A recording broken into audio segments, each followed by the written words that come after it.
ჩვენ მოვიგეთ სარჩელი სტრასბურგში და ეს არის საქართველოს დიდი სამართლებრივი და პოლიტიკური გამარჯვება.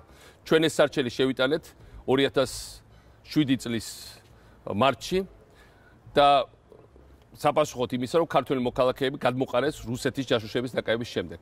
2000 ამ წლების განმავლობაში მე რამდენჯერ შევხვდი იურიდიულ გუნდს და 2012 წლის ივლისში სასამართლო გავიდა გადაწყვეტილის მისაღებად, ესე იგი ეს მოხდა ოქტომბრის არჩევნებამდე.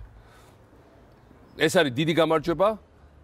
ეს არის მთლიანი დამსახურება იმ იურიდიულ გუნდის, რომელიც იმ წლებში მუშაობდა ამ საკითხზე. ერთი რაც არის საწყენი, რომ მაშინდელი ჩვენი ელჩი ევროსაბჭოში ზურაბ ჭიაბერაშვილი უკვე არჩევნების შემდეგ ახალმა მთავრობამ გაასამართლა. სხვა რუსი ჯაშუშები იმავე ახალმა მთავრობამ გაუშვა და იურიდიულ გუნდის მნიშვნელოვან ნაწილს, მათ შორის თიკა ბურჯალნიას, რომელიც ნამდვილი გმირია ამ ყველაფრისა, არა მხოლოდ არაფერი საქმე აღარ აქვს თავის ქვეყანაში, არამედ პრაქტიკულად აღარ დაედგომებათ იქ და ისე შეუქმნეს საქმე, რომ ძირითად დროს გატარება მოუხდა უცხოეთში. ეს რა თქმა უნდა არ არის სამართლიანი სიტუაცია, იმიტომ რომ იმ ხალხს ჩვენ ყველა მეტად უნდა დავიცვათ საქართველოს ინტერესები და არ უნდა ვდევნიდეთ იმ ხალხს მინიმუმ, რომელიც ამ საქართველოს ინტერესებს, ჩვენი ქვეყნის ინტერესებს იცავს.